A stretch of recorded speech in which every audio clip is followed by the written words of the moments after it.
अच्छा रुसा न करे जा हमर फाटे छोटी छोटी बात पर तू लगा दारू डाटे।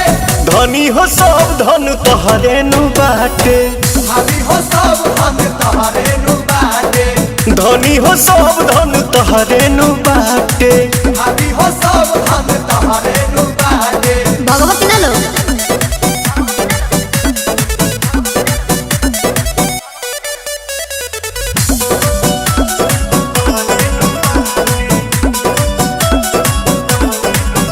दांत पीसी के खीसी में साने लुआटा तू प्यार के अचार जस कोई दे लुखाटा।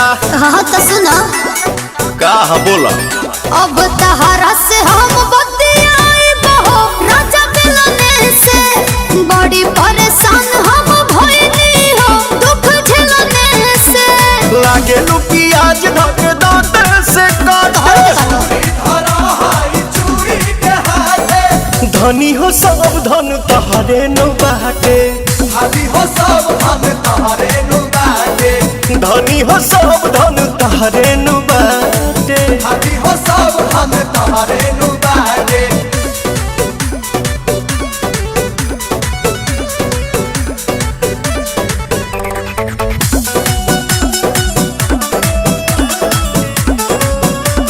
आई का हो चुपचाप खा। तू तो डाली में डाली के देता रुचीनी न गुस्सा में घूसा त न मौलिकीनी। अच्छा और अपने से बना के खा।